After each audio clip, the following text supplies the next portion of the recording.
Grab your travel bags and teleporters, folks, because we're taking a trip to sunny Western New York in this episode of TMNT.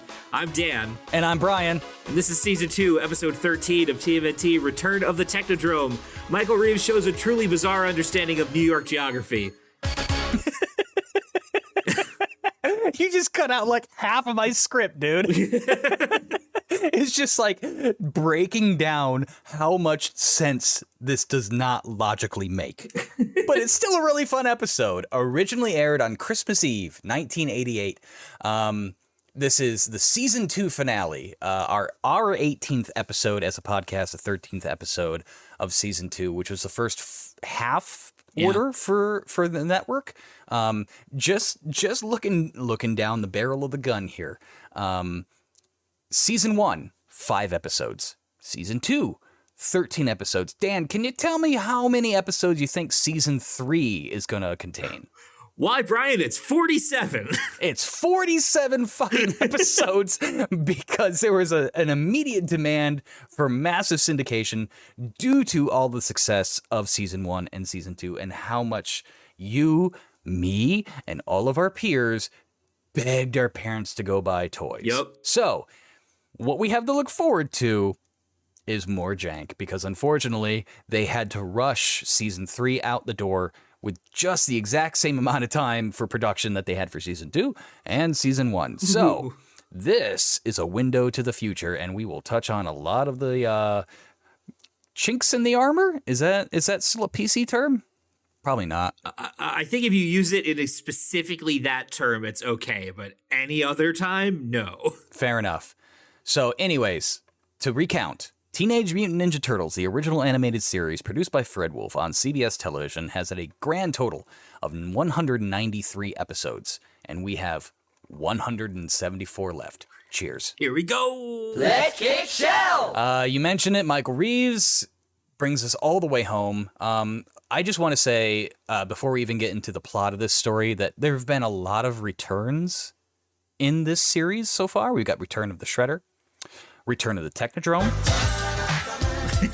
And all I got to say to that is winners get things done right the first time. Well, I think it's funny that there's like there's a motif with the Ninja Turtles of the return. That's a big term to use in Ninja Turtles canon, and whether it's Return to New York or Return of the Shredder or It's time to go back. we have a lot of returns. That's true. It does kind of branch well beyond this series. The return of, though, is such an alignment with the horror movie roots that we've been talking about with the writers and producers of the Ninja Turtles cartoon. So, like, it's Return of the Bog Monster, Return of Godzilla, that kind of thing. And it totally appeals to that. But, I mean, it's a vanilla enough motif, like you said, that it works in a lot of places. But yeah, I just wanted to point that out. For sure. We open our episode in Channel 6 in the news bullpen. April's at a desk working at a computer that looks less like a Jetsons reject this time around, but not by much. Irma's doing her usual nosy shtick asking about the turtles, and now back up. April used to have an office. April had a corner office, if I remember correctly, by the end of Season 1. And let me just say, this is what happens when you let the sunglasses guy steal all your scoops, April. Yeah, a real demotion there. I have to add in that I absolutely love the animation of her typing. She's just kind of like karate chopping the keyboard. Yeah, it's like Keyboard Cat, like chop, chop, chop, chop, chop, chop, chop, chop. Next up, Burns shows up, and he says it's a slow news day. And then he says the most morally compromising thing I've ever heard in this show so far. Oh, yeah. Do you know what good reporters do at times like these? They go out and make news, which is what I suggest you do. And like, seriously, dude, that's some Rupert Murdoch bullshit right there. Yeah, that's got to be in like Responsible Journalism 101. The term you use in this is find news. You go out hunting and see what local businesses are up to, or if there's a protest happening or something like that. You don't make news. Like, what is April going to do? Go hold up a bank with a camera in her back pocket? It just makes me think of the James Bond movie, Tomorrow Never Dies, which, like, that's the central plot point, is this, like, media magnate is going out and starting world wars so that he can film them for profit. I kind of like the idea completely disproven, but we've brought this up a couple times that there are moments in this show that are like sort of low-key social commentary. It's just it's an interesting perspective though from now in 2023 compared to 1988, how much that translates, For sure. right? Like you would think that maybe the world is a different place, but arguably it's worse. Maybe the New York that the writers thought of then is the world we have now. Okay, there is another subtle nod at, you know, the meme Simpsons did it first, right? Yes, yeah. I'm going to come back to Turtles did it first a little bit later, but you just kind of expanded on that concept for me. Anyways, we have a little bit of character development for Irma in this scene, which I think is great, but then it never comes back to actually pay off. Like, okay, so we've always assumed that she's just like a lonely, sad, bored kind of spinster girl. Like, Yeah. it's a cartoon. They're going to be stereotypes. Deal with it. April says to her, the turtles aren't the most exciting thing in my life. And my response to that is, really? The confession of holding any semblance of relationship with a recently discovered and acknowledged species of anthropomorphic crime fighters living underneath one of the busiest populaces on the planet for a decade and a half, operating in secret and subtly influencing the socio-environmental development of the surrounding society for better and worse, isn't the most exciting thing you could ever experience? Got him. What's more important? Huh? Hamilton tickets? Probably. Yeah, I that line is really funny because it is like a step beyond our typical thirsty Irma. Like she's still yearning for excitement, but it's not from a partner right now. It's just that like she's now met the turtles and now she just wants to be around them and wants to see them. And April just gaslights her a lot. But this entire episode gaslights her because they frame her as like, oh, April says they're not the most important thing in my life. And Irma responds with, but they certainly are in mine. And like, for one, aw. For two, we knew this, but actually this makes me kind of sad. Yeah. But also, we never see Irma again in this episode. I thought Nope. that's a narrative setup for her to be like a central character in this. Yep. And then April just goes to see the turtles immediately thereafter anyway. Without Irma. Without Irma. Yeah, absolutely. She's just like, April's a bad friend. deny, and then head right to the turtles anyway. We cut down to the sewer, and this is where I want to step back again and acknowledge that this is another one of those less than animated episodes. It is.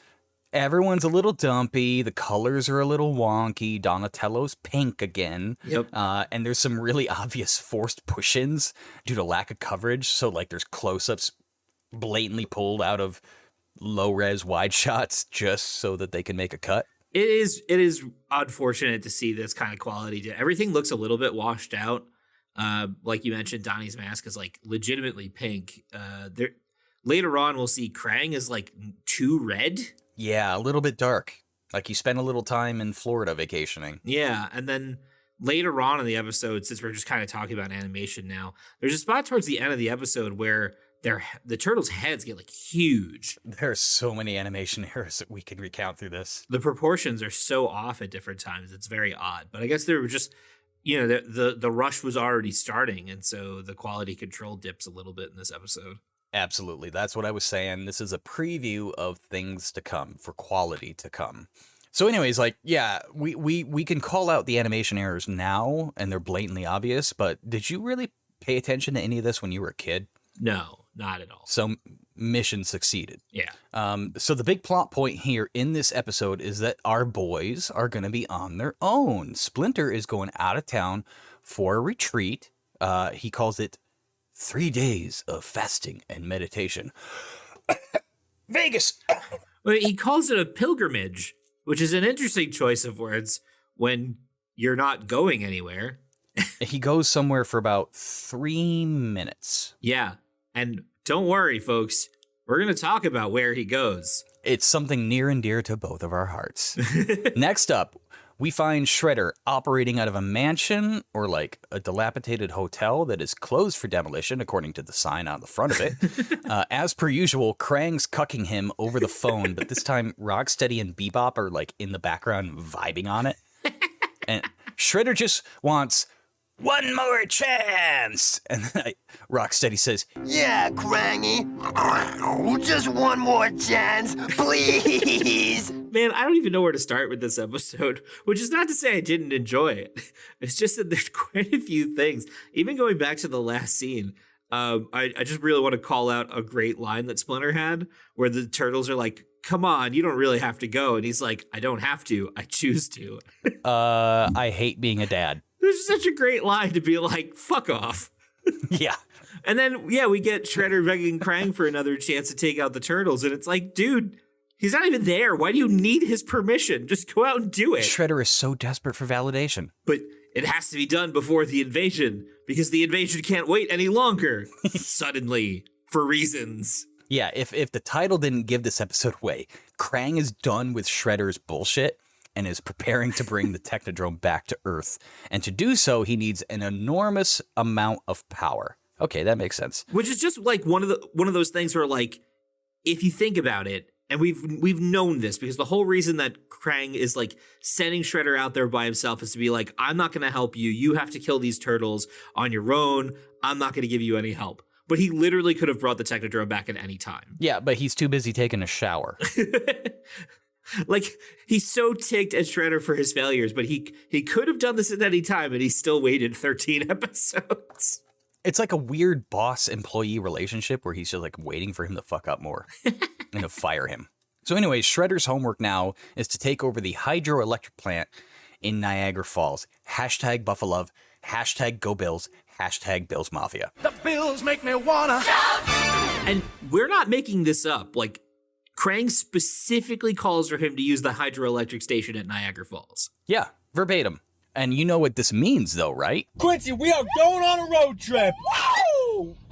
Yes, absolutely. Yeah, there we go. Krang gives Shredder a new doohickey to make this plot work, and then I just need to cut in this Krang line because Pat Fraley's delivery is absolutely fucking bonkers in this. 3 minutes, 17 seconds. Here you go. Meanwhile, I will move the Technodrome to the proper space-time coordinates. Krang, out! Dude, that line was ridiculous. Like, I think he swallowed part of his esophagus to pull that off. And the smile at the end, too. Like, man, the animation in this episode isn't great, but they nailed it there. There's a few moments that really do stand out, and they're pretty much all Krang. Shredder and company are off like a prom dress, and then Krang mean mugs for the camera, and it's legit kind of metal. He says, to your battle stations. So we cut to Niagara Falls. Yeah, I can't, like, cut past this part. He and Bebop and Rocksteady, they leave the hideout where they're in with him saying, don't just stand there, you mutant morons. We must hurry to Niagara Falls, which is 6.5 hours away from Manhattan. Oh, there's math coming. There's math coming, Dan. We'll look at the math of how this episode doesn't fucking work in the least. So can you hear the air quotes in Niagara Falls, though? Because I think the animation team has absolutely no idea that there are plural. Oh, yeah. No, there's just a single fall.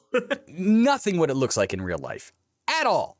Like, this looks like something that Dwayne "The Rock" Johnson would fall over in a canoe or something in a movie. Also, like, I'm really convinced that Michael Reeves, the writer of this fantastic episode, was convinced Niagara Falls was, like, in Central Park. I thought he was assuming that it was in, like, a jungle. Well, because, like, I'm not going to let this go. We're not going to let this go, folks. This is why you listen to us. They run out of the building and they show up in Niagara Falls like minutes later. And if you're sitting there thinking like, well, maybe it was just a time montage and they skipped the time that it took to travel. No, because the scenes that we see with the turtles line up in the same amount of time and they never left their sewer. The turtles and Splinter. This entire timeline is fucked. Oh, man. It's so bad. And you would think that if you were doing this kind of a plot point, that they would write in something like, oh, we're going to use our teleporter, or Krang will transport us there using the portals for the Technodrome. But nope. there is zero explanation for how Shredder, Bebop, and Rocksteady get to Niagara Falls in such a short amount of time. And we're talking literal minutes here.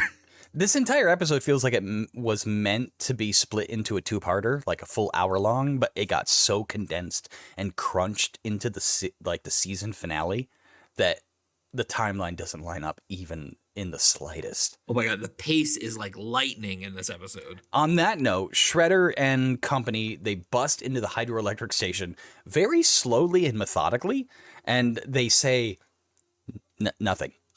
There's no verbal exchange. There's no get down. There's no we're taking over. There's no stick 'em up. There's no Any of you fucking pricks move, and I'll execute every motherfucking last one of you. No, they just run in with guns and everyone complies immediately. Yeah, no questions asked. No resistance. Just like, okay, you got it. And just like that, the portal drainer doohickey that Shredder's got opens up a portal and boom goes the dynamite. Yeah, I think he called it the polarity diverter. It doesn't matter. No, the polarity deflector. There we go. That's what it's called. It never matters. For once, you've done something right. All right, next scene. Nighttime. Big Apple, 3 a.m. Outside a sewer pipe, a la Super Mario. So the turtles are all on their cheapskates, and I gotta be honest, during the prior setup in the lair, when they're talking to Splinter about him going out on his pilgrimage, it looked like Splinter was gonna take the one singular cheapskate that was hanging out in the lair with them. And I was so excited for a second, is like, because that's super big dad energy right oh my there. God. To just take off on your son's skateboard. I would have loved that. I also thought that that's what was going to happen. He was just going to hop on it and skate away. That would have been so much better. But instead, he just kind of walks off into the sunset, and Michelangelo says, Yeah, stay loose. Boy, goodbyes are really tough for me. I'm going to adopt that. That's what I'm going to say goodbye to everybody in my life now. Oh, man, it's so lame. All right, so Leo wants him to go back into the city in case Shredder is up to anything. And the second they turn around, Fellas, we've got serious problems. April's on the horn and the city is in blackout. I don't know about you, but I suspect the Shredder. Oh, man. And there's so much here with Leo taking on the role of Splinter. And they lampshade it, the whole thing with like Splinter's away. Mikey is so impressed that Leo did the quote unquote same psychic bit. And Leo says, with him away, someone has to do it. And it's like, God, this is only season 2. And you're already lampshading all this different stuff that you've done in 18 episodes. It's lampshading here, but it absolutely could have been a great thing for them to kind of explore and actually build Leo's characterization beyond suicidal kamikaze like warrior. Yeah, absolutely. Except for the fact that like none of this is any prescient ability by either Splinter or Leo. Shredder and Krang are the only bad guys who do anything in New York City. They've given up whole swaths of the city to the cyber gang, and they all they do is drive around and scream all day. It's obviously Shredder. Yeah, the only other villain that you've ever encountered is Baxter Stockman, and you just assume he's dead at this point. Yeah, Leo, I can sense it. All right, if Niagara Falls is out, not only is New York City down, even with if they took out one of the 2 hydroelectric plants up there, then like the entire state of New York and part of Ontario, Canada is dark. Oh, yeah. Yeah, absolutely. It's like they came up with an idea and didn't realize that what they came up with was actually considerably worse than what they expected. Yo, those plants, I researched this. The hydroelectric plants combined in Niagara Falls produce 2.6 million kilowatts. And like it's just like a native Manhattanite to only be concerned with downstate. Except Reeves doesn't even know that Niagara Falls isn't in Manhattan. Like, allegedly, because yeah, it kind of feels like everybody just kind of walks there. Hey, sidebar, just another observation here. We've made jokes about Shredder's kickstand and the pop socket and all that stuff on the phone. But like, for real, there were some really innovative technological advancements made in this show. So like, let's recount. It's 1988. Cell phones do exist, and they just mobile phones, car phones, whatever, they all look like something you could bludgeon somebody with, right? Yeah, huge. The Turtle Comms fit in your pocket, and they come in 2 modes. If you've noticed, there's a flip phone version and a slide phone version, like a sidekick. Like, bro, that's some serious advancement here. That's some serious tech foresight. Yeah. Like, it's just a few steps below Star Trek innovations. And video calls, which I guess is more like of a Dick Tracy thing that they just adapted, but still.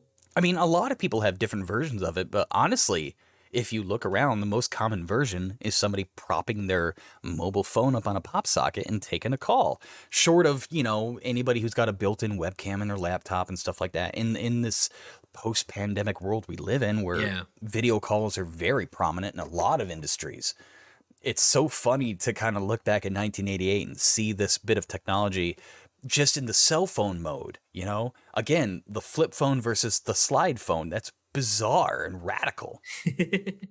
I think you and I have talked about this, not on the show before, but how we both wish that there was a Turtle Com phone. Oh, absolutely. I'd buy that in a heartbeat. Like, how is that not a model somewhere already? Someone 3D print me a case for my phone.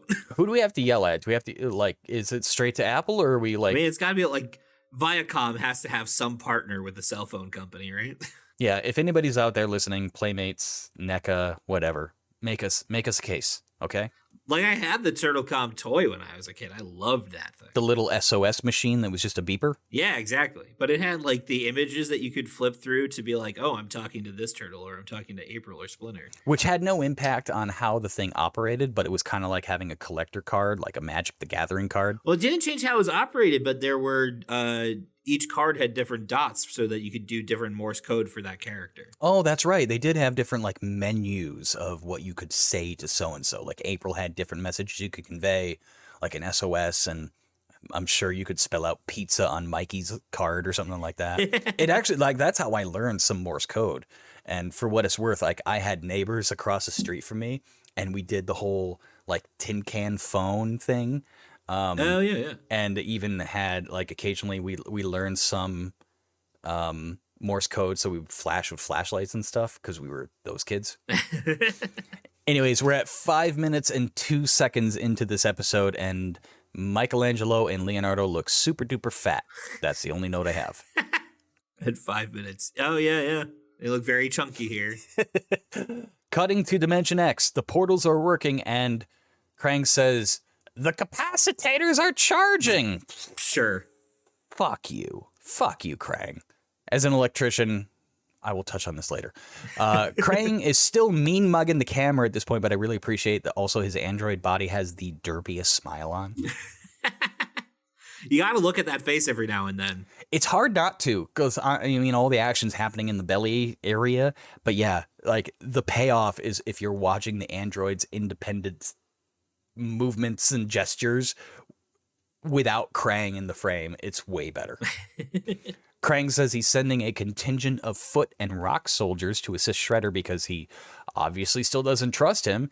Also notice that as soon as the Shredder hangs up the phone to receive his soldiers through the portals, the first thing he does is immediately call Krang back. Oh, yeah.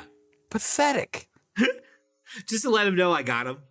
I just wanted you to know that I got your package. Dude, the desperation is so palatable. In the next scene, the Ninja Turtles and April are trying to tune one of their Turtle Cons to listen in on the Shredder and Krang to find out if they're responsible for this New York City blackout. We got another animation error here. Donnie's wristbands disappear a few times. Oh, yeah. And this should be minor, but like when you're really used to those character designs, it sticks out like a sore thumb.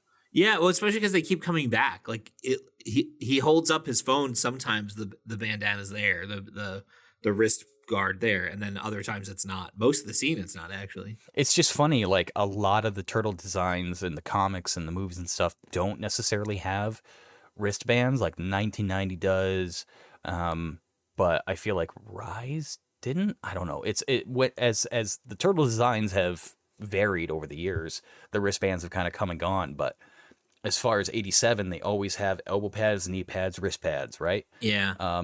So it really does. It feels really unnatural when you don't see that. Kind of harkens back to our conversation from previous weeks about like cartoon characters' costume design changes and how much it throws you off. I also really like that the turtle comm could be tuned to different frequencies.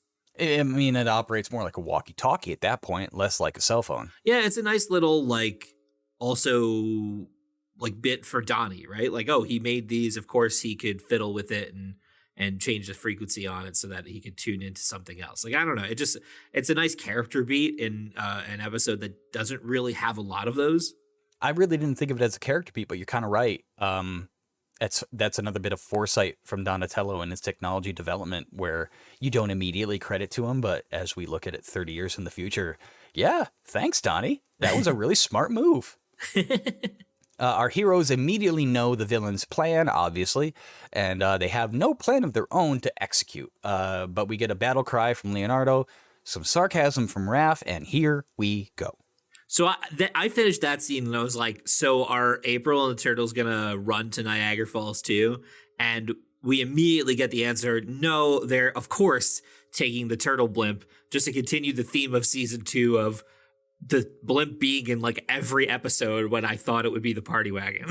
Yeah, and they're all just kind of sitting on it, including April. No seatbelts. I would not be cool with this. And then another really glaring animation error. The top of Leo's scalp disappears for a few frames. It's like 6:59, 7? No, it's 7:04 is when it happens. We check in on Splinter. He's been gone all of 2 minutes, and he senses great danger south of here. So I guess that means he's going to book it home from what, New Jersey? Poughkeepsie? Dude, this really got me.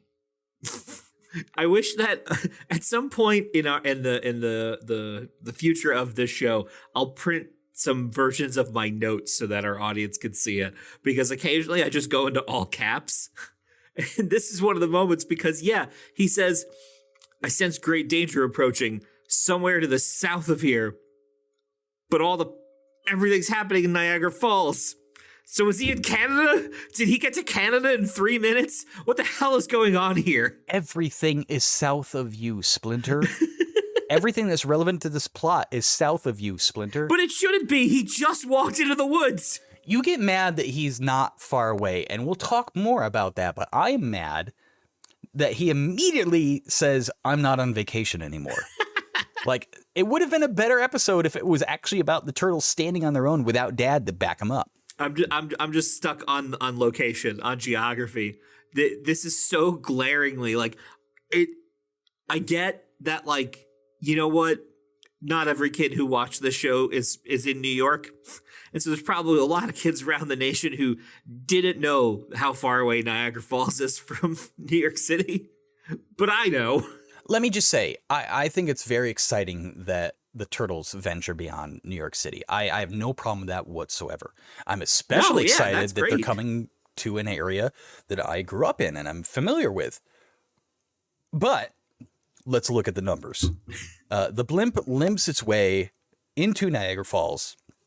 Again, air quotes. And okay, it's 396 miles from New York City to Niagara Falls. The average speed of a blimp that they are riding in, of that size and caliber, is roughly 35 miles an hour in ideal conditions, no wind.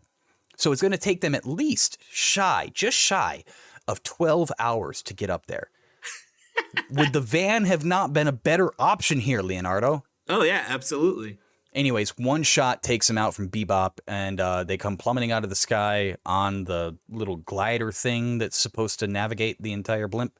And they land in the river, and they're going to go over the falls and the remnant of the cockpit, and we'll be right back after this message from Playmates.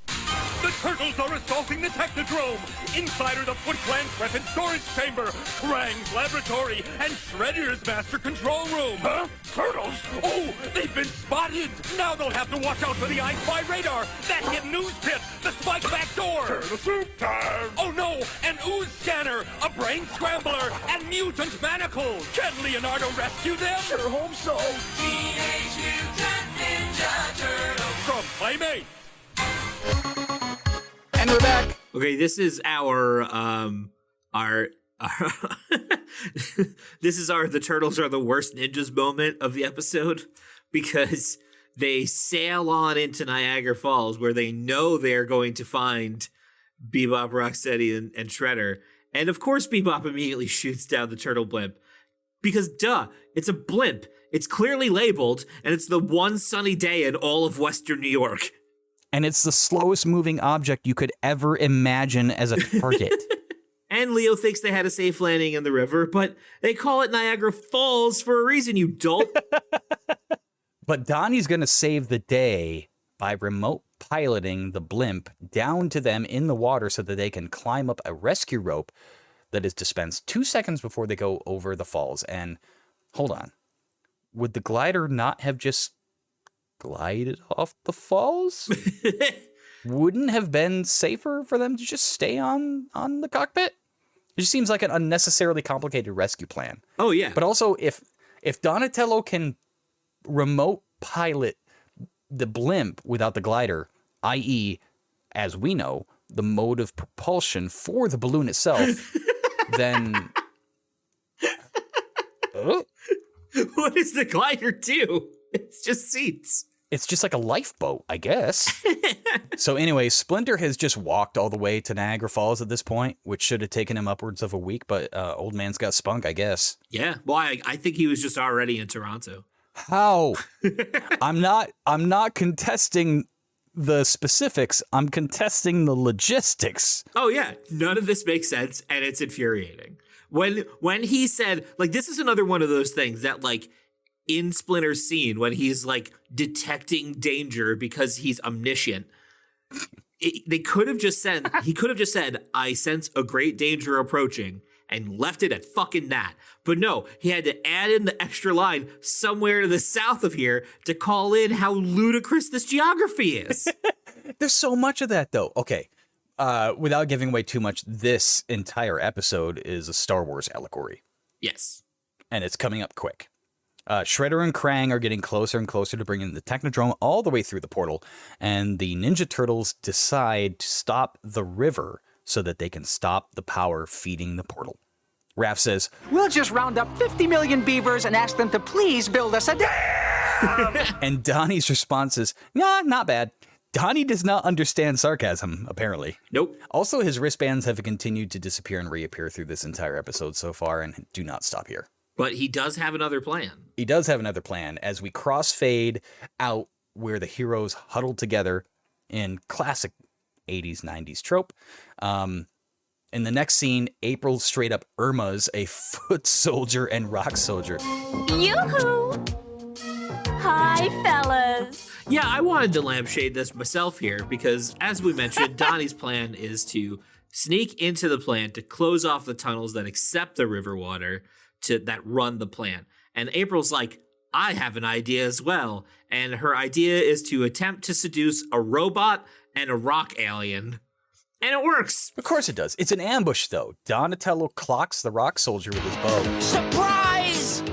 And it shakes him to his core.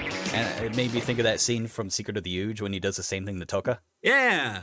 And then a single footbot disarms Michelangelo. Yikes. Very easily. That was unexpected. That might be the first time a foot soldier actually demonstrated a threat to the heroes at all. One distraction from April, and the baddies are knocked over a cliff, and na. Yeah, she just comes out of a bush with her camera, where was she holding that thing? Also, why? And, I mean, well, because her whole thing is that she wants a story, sure, but... She doesn't turn it into one, though. Nope, she doesn't do anything with it. And, I get that once, I don't know, I feel like even a rock alien would have seen a camera before. Why did that really distract them? Contrivance. I guess maybe she's holding it and they think oh, maybe it's a weapon. It could be a rocket launcher or something. And then they just get drop kicked off a cliff. I mean, it'd be kind of funny if she did hold it up like a pistol or something like that and they all put their hands up or something, but she just pops up with a camera because that's what Aprils do. Especially funny because there's an April action figure where the camera transformed into a gun. Why don't I remember this? Yep, I had it. I remember that. I had an April action figure too, and I had her motorcycle, and she had a camera, but I don't remember it turning into a gun. Pretty sure It might have been one of the transforming ones later on, but Oh, okay. like it wasn't the original figure. No, not the straight up like plain yellow jumpsuit with like the orange accents, right? Yeah, no, it was not that one. Okay. All right. Anyways, Michelangelo, April, and Donatello are facing off against some of the troops. Meanwhile, Raph and Leo are full on assaulting the front door of the facility and facing off against Rocksteady. We got another distraction just so Splinter could pop up and pocket sand Rocksteady. Yep, with his sleep spice. Yeah. Oh, okay, I guess. The sleep spice will wear off on someone of his size. Our heroes advance and Donatello cuts the plant power by completely closing off the river water flow down to the riverbed and thereby ruining the entire Erie County ecosystem in the process. Which is just a single button press. That seems like a security fallacy. Just a boop, no password, no hacking, just a single button. River on, river off. What, son? Mouth off. But as they try to escape, Shredder cuts them off, and then Leo gets in one more suicidal battle cry. Then we'll go out with turtle honor. Fighting! Yeah, dude, you got a problem. Leonardo's a nihilist. This is a thing that continues on in other iterations, but damn, Leo, you need therapy. If he just listened to Raphael once in a while, he might lighten up a little bit because the response is, I'd rather go out for pizza. Biting. Ugh. Michael Reeves, you can do better. I just love that Leo's defining characteristic is that either he really wants to die in battle or he has very little faith in him and his brothers. They never explore it either. They never explore it. Nope. But we've hit the final showdown. The Technodrome is breaching the portal and shit is going down. We got the full foot and rock soldier armies. They're mobilized. It's 4 turtles, a rat, and a reporter against the world. How could they possibly survive this? The maniacal villain could throw an ego-driven Hail Mary. That's how. I love this moment because, yes, the heroes are all surrounded by the like super techno tanks. Like they're like weird looking Jeeps of the rock soldiers, which those are great. Give me that toy. And Krang calls everybody off to demand. He's like, I have to finish the turtles myself from inside the Technodrome with a big fucking gun. Yeah, one of those laser cannons that are mounted on the outside of the Technodrome that you never actually saw function before. Suddenly they're relevant. Like you thought that he was going to come out in his body and like fight them or whatever. Like in the first, no, he's just going to shoot them. We got our heroes facing down the barrel of a Technodrome gun. All hope is lost. April regrets her life decisions. Leo is giddy with delight because he might die. And then suddenly, Krang runs out of juice. LOL. Yep. That's insulting to the good people of the Niagara Power Project. No, I mean, he ran out of power because the power got cut off too soon, and he used all the auxiliary power coming through the portal. Naturally. He had to use all of the power that the Technodrome latently had to go through the portal because the plan of the turtles succeeded and shut down all of New York's electric power. Just so that they can run out of gas. Yep. Yeah. We're at the cusp of a big knockdown, drag-out brawl, right? Bebop and Rocksteady and the Rock Soldiers and Foot Soldiers. We got lasers. We got tree branches falling down. Donnie's voice coming out of Leonardo. Human sacrifice, dogs and cats living together, mass hysteria. And then another very head-scratching blimp rope escape instead of a fight. I mean, I get them wanting to retreat here because the odds were still very much against them. What I don't get is how the hell the glider's back on the blimp. Was it? Oh, yeah. Oh, I totally skipped over it. Like from the moment it flies into picture, the glider is on the blimp, despite going over the singular Niagara Falls that Michael Reeves thinks exists. Oh my God, you're right. This is right in the same caliber as in the last episode when New York's Shiniest. There's two turtle vans. When there's 2 turtle vans.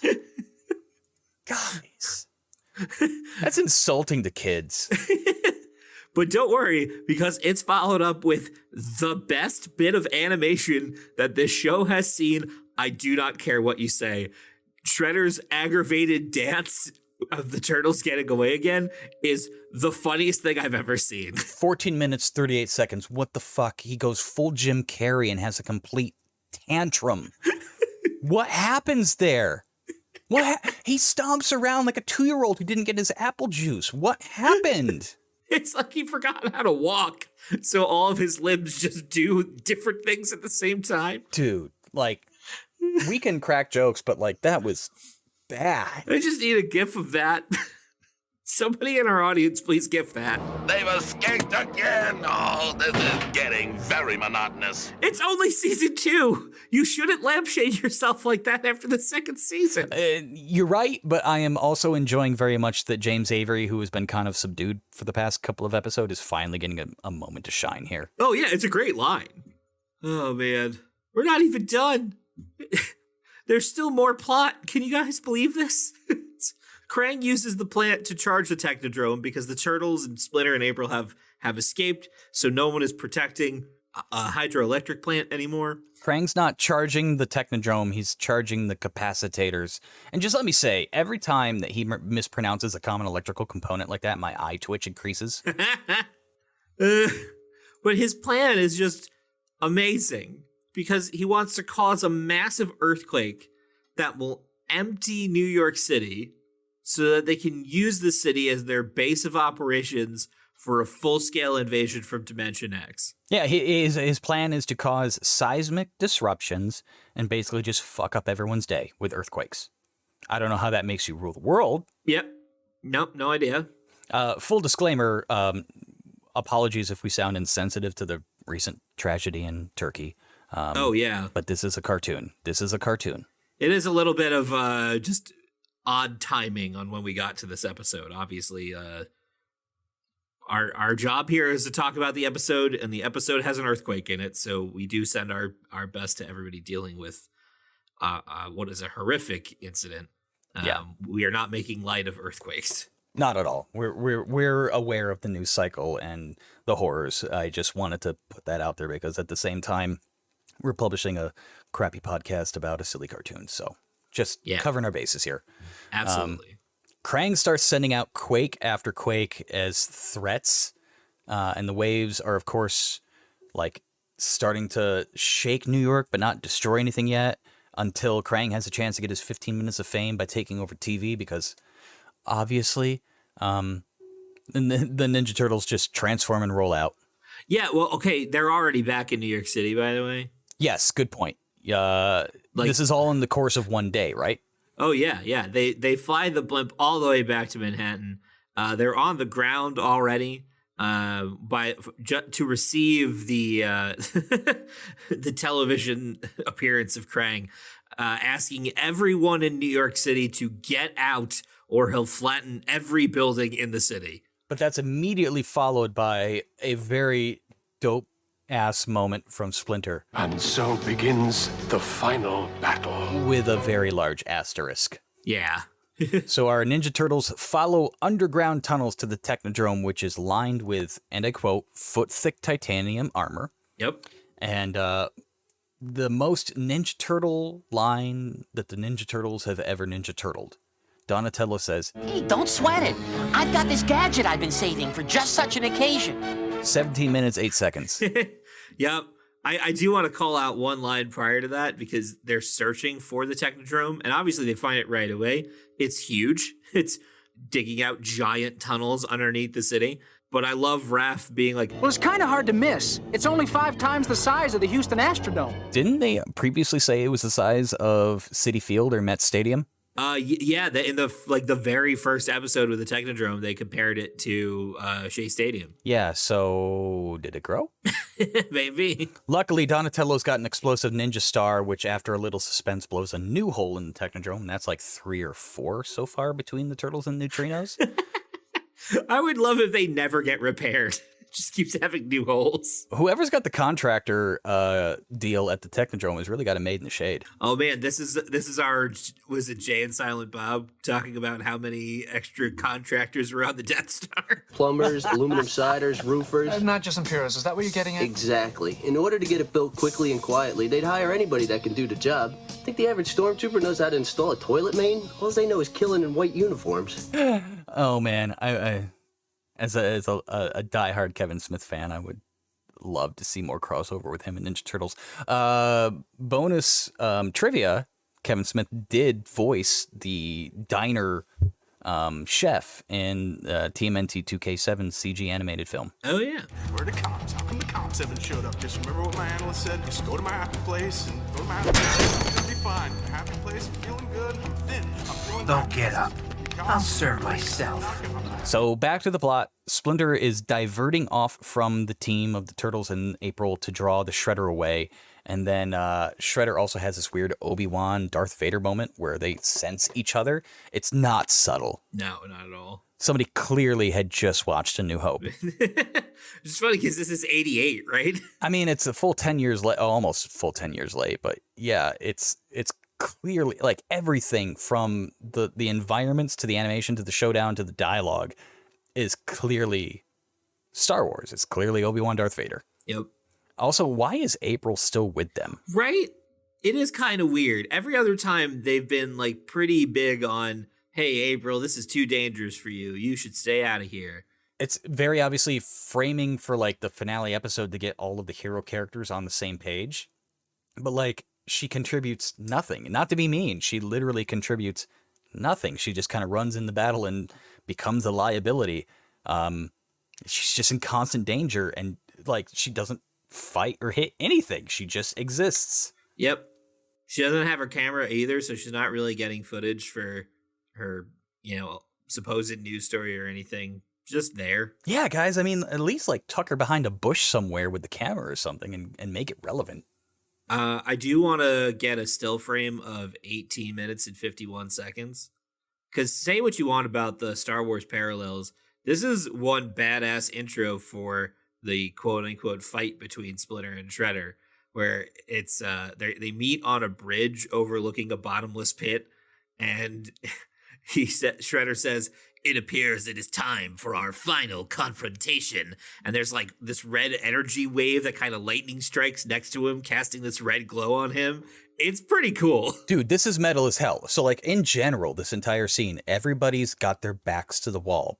Bebop and Rocksteady have cornered the Ninja Turtles in April.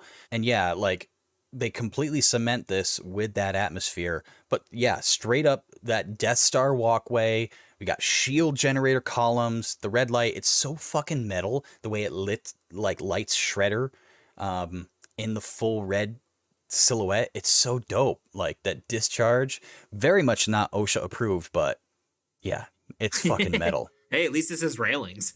So anyway, I says, forget the dental plan, forget sick leave. I just want a railing, one railing right here. The face-off kicks off when Splinter says, "Hamato Yoshi is no longer. There is only Splinter." There is no Dana, only Soul. What a lovely singing voice you must have. It's such a good intro. Shredder's comeback is great too. And soon he will be gone as well. Nice! But seriously though. Yeah! Give me more of this, please. Yo! Where has this writing been? Two massive battles unfolding in front of us, and one of them is just straight up like the absolute showdown between the rivals that we've been waiting for. We thought it was in season 1. Nah, bro. This is it. And oh no, the Ninja Turtles knock the lights out and escape from Bebop and Rocksteady before the army of soldiers can get to them, and they just tie them all up. And that was a budget animation decision. Yeah. And Donnie rewires the Technodrome to disrupt Krang's plan. I gotta call out Krang's line here, too. Those foolish citizens refuse to evacuate. Then it's time to really shake them off. Dude, there are 6 million people in Manhattan. You gave them 5 minutes. I mean, if we learned anything from The Dark Knight Rises.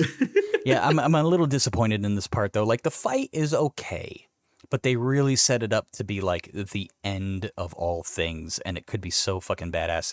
And honestly, the only thing I'm really here for at this point is that Splinter Shredder showdown. The rest of it I really don't care about. Yeah, I mean, like, you're saying the fight here. What fight? Like, Leo monkey flips Rocksteady into a panel, which turns the lights out, and they're gone. And then the quote unquote fight between Shredder and Splinter is just like it doesn't happen. There's a few hits, but yeah, it kind of falls flat. They don't really go anywhere with it. Destruction starts happening. The Technodrome is shaking itself apart because apparently Krang hit the reverse button on the earthquake maker. So the entire Technodrome just kind of starts to shake itself into the core of the earth. Yeah, and then Splinter escapes in the 11th hour. Honest to God, I thought for a second there, because Splinter was still inside facing off a Shredder and the bridge collapses, that as the Turtles and April escape, that this was going to be a setup for season 3. Like, oh shoot, did I forget a story arc where Splinter goes missing or they have to go rescue him? Yeah. No, he's fine. He gets out. No big deal.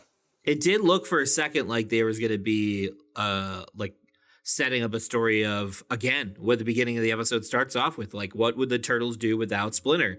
And man, that would be like what we talked about in the beginning of the episode would be really great foreshadowing if he didn't make it out of the Technodrome. But of course he does. And it's like the bridge they're standing on collapses in the middle. Splinter, because he's a rat, climbs right out without any real hesitancy. Shredder gets caught on a railing on his cape. His cape gets caught on a railing that broke, that he wasn't close to the railing at all. And the railing's also facing down. So he really should have just slipped off into the massive hole in the ground, but he didn't. So cool. I guess that's fine. He's just having another tantrum, swinging his arms. Yep. Like, seriously, look at the animation that they chose for him not dying in this moment. How does this work? Yeah, there's something very wrong with that handrail that he's supposed to be hanging off of. Yeah, he should absolutely have slipped off that physics. Never mind that it's his cape, too, so he's getting choked out right now. And they just leave him there. That's such a disappointment. That's such an awesome setup for a fight, and then it just doesn't happen. No, because they're way more concerned with showing us the Technodrome sinking into the Earth's core, like completely submerged in magma. Yeah, just gonna point out that the Technodrome falling into the core of the Earth wouldn't be good for anyone. No, aren't we in the middle of like a situation where the Earth's core has either reversed or stopped spinning or something like that? Like, did you have that on your bingo card for 2023 devastation? Nope. We cut to the epilogue and pizza in the lair, time to party hardy, and then April credits half teenagers, half turtles, not to mention a half man, half rat, to defeating the villains of the day. And then we get a legitimately great finishing line for the season as April observes that she is the only human amongst them, 100%. And Mikey says, "Oh, don't feel bad, April. Nobody's perfect." Wow. I gotta ask a question. Yeah, hit me. What is a half teenager? I mean, she's saying she says 4 half teenagers. What does that mean? Are they 7? Yeah, you're right. So I want to throw it away to semantics, but you're right. That doesn't work at all. Like, I get what they were trying to do with being like, oh, April's the only whole person here. Isn't that funny? But like, what is a half teenager? Yeah, all right. I got no response to that. You're right. This was a fun one though. It feels weird that we're already at the end of season 2. That it does, especially after an episode that its pace was so off the walls. It's so bonkers. And the episode ends really abruptly. Yeah, so much of that has been kind of like the mission statement going forward. Like, just squeeze as much action and comedy into one place, because this is another one. Like, okay, we always talk about the moral and looking back at these shows 30 years after we were children observing them for the first time, and if they hold up and if there's something to be learned. Yeah. But this is another one where it's like, okay, I thought this was going to be a case where Splinter is MIA. Either he has gone on his sabbatical, or he gets yanked away to Dimension X with the Technodrome or something, or plunged into the Earth's core. But no, like, it's not a believe in yourself episode. It's just another episode. Yeah. Yeah, that's probably like the biggest thing to say about it, is that it does set itself up. I feel like it creates stakes for the end of a season. Like, it does a good job in being like, oh man, we're going to pull out all the punches because it's the end of the season. But it doesn't pay off on those things in an interesting way. It just kind of does. It's the same grand finale we had last season. Yeah. That being said, I still very much enjoyed this. I by default, I'm calling this a cowabunga just because the stakes were so high, even though the execution was a little flawed. I was excited to see Krang be involved again. How do you feel? I mean, I think I'd put it at an excellent tops for me. Oh, I really liked it. I had a good time. But I also spent 60% of the episode with my head in my hands being like, what is geography? I can't believe I'm a little more forgiving than you on this one. I mean, I hear your argument and I do agree with it to a large point, but it's still like, it's a season finale. I got to give it a bonus point. It's big and it's a good episode. It is a solidly good episode. I do not want to take away from how enjoyable it is. But I mean, like, as a kid, would I care about any of that stuff? Absolutely not. Like, as a kid, cowabunga through and through. As an adult going back and watching it, I couldn't wrap my head around it. And probably because, like, I've lived in New York my whole life. I have been to Niagara Falls several times. I have family in Western New York. I've got friends who are from Western New York. We have this sort of weird situation where, like, I was from Long Island, New York City, and moved to Western New York, and you were from Western New York and moved to New York City. So there's just this, like, element of me as a New Yorker that's like, what the F is this? This is insane. Fair. I'm still sticking to my guns, though. Bonus point for simply being the end of the season, as flawed as it was. I can give you a real reason why I would give the bonus point and then take it away, and it has everything to do with that non-fight between Splinter and Shredder. But the dialogue setup was good. It's just blue balls. Exactly. I give them a point for the setup. The setup is golden and should be in, like, every Ninja Turtles iteration moving forward. Like, it is golden. But I want to see that fight afterwards, and they don't do it. They like scapegoat out of it. They're dangling the carrot because they knew that they were going to get an order for another 47 episodes. Yeah, I guess so. Could you imagine Splinter just throwing Shredder over the railing and him Emperor Palpatining down into, like, the core of the Technodrome? Yeah, I mean, like, what would it be like if the franchise started with its main villain getting blown up or something like that? That'd be crazy. I don't know. Ask Kevin Eastman and Peter Laird. Exactly. Layers thick of sarcasm. All right, so no sincere moral on this one. It's just kind of a fun one, just for the sake of the action and semi-concluding a partial storyline. We're gonna diverge on our rating. I'm sticking with Cowabunga. You're an excellent. Either way, it's a good, not great. Before we get to our affirmation this week, we wanted to announce that at the end of season 2, we're going to take a brief hiatus. We're going to break for a week, just so we can catch our breath and then resume with the absolute onslaught that is season 3. 47 half-assed episodes that introduce some really incredible supporting characters, from Leatherhead to the Rat King to Casey fucking Jones. Yeah, we're finally getting there, folks. We'll plow through it, but we're going to catch our breath. We'll see you again on March 9th. We'll resume publishing, so enjoy a week off. In the meantime, we bring you our weekly affirmation, pizza affirmation. And Alexander the Great once said, "There is nothing impossible to him who will try a pie." Take care, everybody. Thanks, everyone. Cowabunga. We'll see you in a couple weeks. Bye. Duderonomy is produced by Brian Van Gelder and me, Dan Spitaleri. Brian edits and mixes the show and also designed our show art. Our theme music is composed by Mario Sello Nuñez. You can hear more of his music on Spotify, which we've linked to in the show notes. Find us on Twitter at Duderonomy_TMNT and send email to deuteronomy.tmnt@gmail.com. Thanks for listening. Cowabunga! Oh, what do we do now? Well, we can always pray for a meteor to strike.